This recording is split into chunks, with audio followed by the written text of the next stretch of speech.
Hi, my name is Marissa Vasari. I'm the Education Program Manager at the Rockefeller Archive Center based in Sleepy Hollow, New York.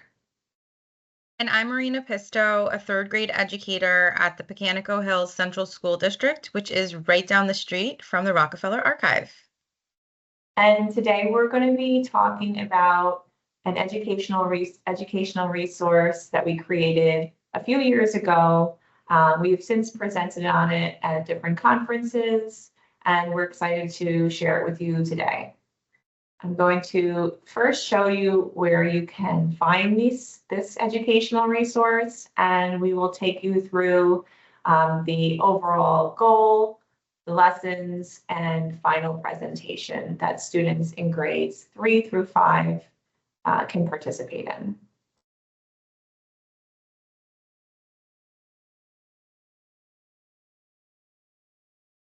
In order to find the educational resource, we're going to first go into the RAC's resource platform. The open access educational resources are different flexible archive-based projects and curricula for learners. In K through 16, these are open source materials that we create with our lab school partners like Marina. And today we're going to be focusing on the War of the Worlds, fake news, and media literacy. So we first want to show you that this is also accessible in OER Commons. So we have different ways of accessing the unit. It's flexible, digitized materials are included, and we'll take you through the lessons one by one. So this unit offers multiple entry points into developing an understanding of media literacy. Each lesson has objectives that can be accomplished within 40 minutes, and some support materials are also integrated into the lessons and found at the end of the educational resource. So I'll let Marina talk a little bit about the War of the Worlds and why we selected this topic.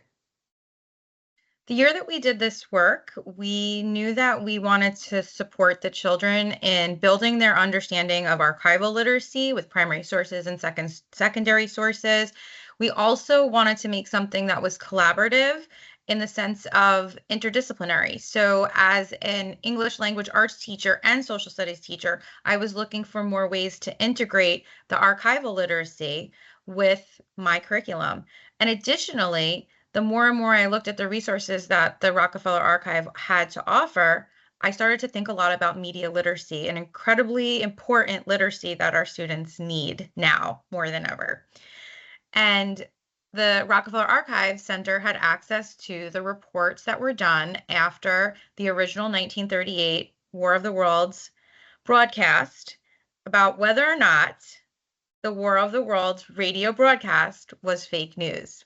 So Marissa and I decided to dive into it and see what we could create, and we're here to share what we did with you.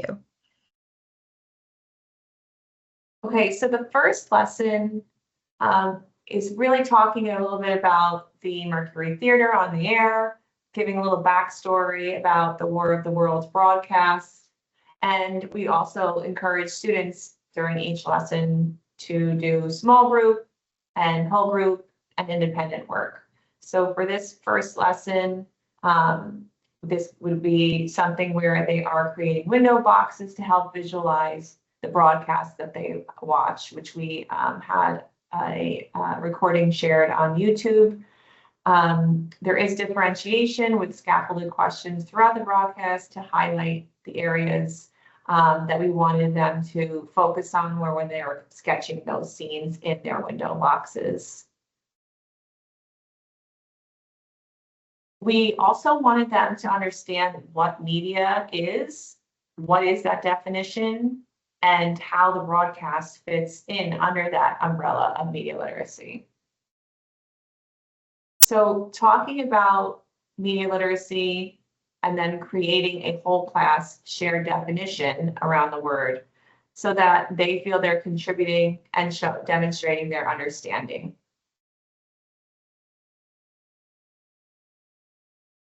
Marina, I'll let you take away on this one. Great. So after building up that shared understanding, we zeroed in on fake news and we used the strategy of a graffiti wall and had a lot of different facts and informations from a source that was telling us about the statistics around fake news. And students wrote on the graffiti wall about what they were thinking, their reactions to the facts and statistics. And that led us to being able to introduce the idea that they had listened to this broadcast and it was it fake news.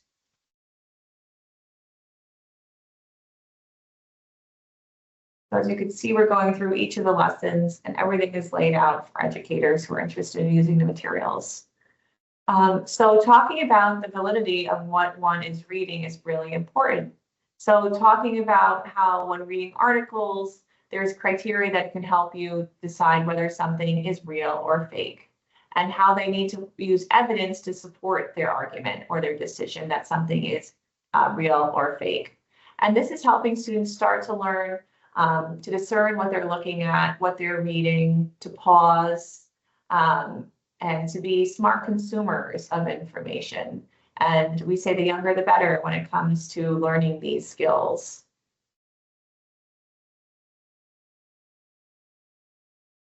So this then leads into storytelling and credibility, where they then generate their own fake news headline. And this shows the students that not only is it easy to assume something is real, but they can be on the other side of the fence and show how easy it was to actually create something and convince someone else that it is actually fake. Maureen, I'll let you tell an anecdote about that with how the students went around the school to share their headlines. Yeah, so just for fun, we took a couple of their articles and I was just going up to teachers saying like, hey, a kid in my class found this article and they're like, you have to make a copy of this. And I was showing it to a lot of adults and they were like, what? Is that real? Like, so it was really getting people to react. And I shared that with the students to show them that you can create something that people are going to have to think about. And that's exactly what we want too. That helps build our skills. So here's the article that was created. It helped guide the students when creating that fake news article. And as we mentioned, all these supplementary materials are included, as you can see, in this educational resource. So then again, we pivot to credibility and focusing on the War of the Worlds broadcast. So this is a whole group discussion. We mentioned we like to integrate whole group, small group, and independent work whenever possible. So this is a whole class discussion about how the broadcast, the techniques used in it affected the credibility.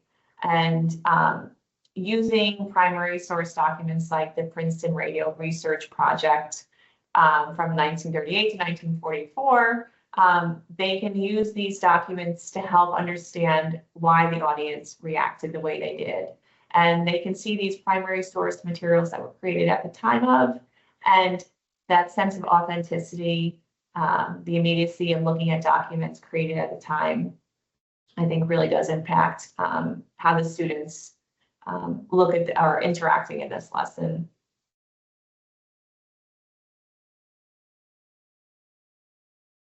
So using those documents, that continues. These documents are digitized and are found in this resource as well. And here's some suggested questions that were created. Marina did a fantastic job of making sure that we were pulling out age-appropriate quotes and corresponding questions. Marina, I'll let you talk through the Flipgrid. Yeah, so at this point, we also asked the students to go back to that window box exercise where they had listened to the original 1938 broadcast, and we did some point of view writing. We asked the students to think about if they were a kid listening to the broadcast on that evening, how might they have been reacting? What would they have written in their diary? And we asked them to use Flipgrid at the time, which we know there's so many different video recorders, but Flipgrid's no longer around. But at that time, they recorded themselves also reading out their point of view writing.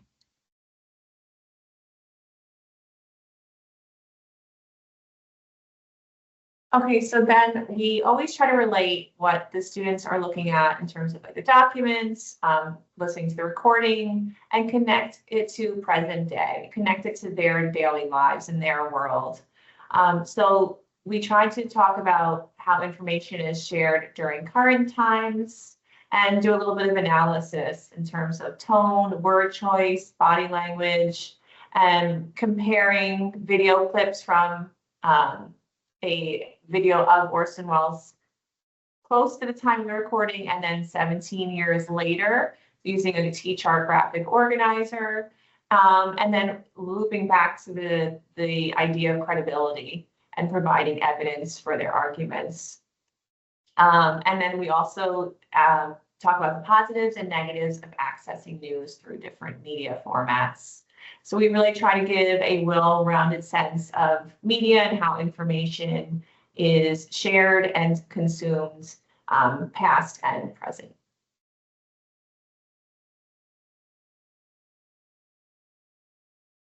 Moving on to lesson 8. Lesson 8 focused on statistics. So we wanted to add a little bit of math in there, opportunities for creative thinking, critical thinking, and creative thinking.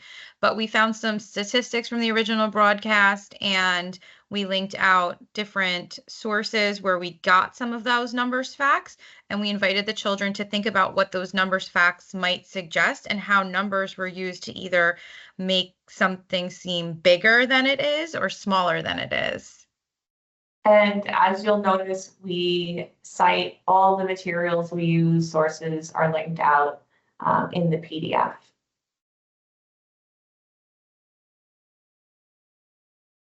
So coming along to the end here, we wanted the students to take part in a class debate and start thinking about whether they believe the 1938 War of the Worlds broadcast could be considered fake news. So they used a evidence collector, allowed them to reflect on the unit and include the documents that help them to support their argument one way or the other, so they felt prepared for the actual debate. And here is that collector that they can use. Again, citing the documents and making notes for their arguments. Which leads us to the, oh, sorry, Marissa. That led us to the actual debate, which was really great. So we used a strategy where students were on different sides of the room, depending on their opinion, and some students were in the middle. And as we went back and forth debating whether or not the War of the Worlds broadcast was fake news, students began shifting their ideas, whether they were unsure, they might have picked a side. And we, in some cases, students went from one side to the other.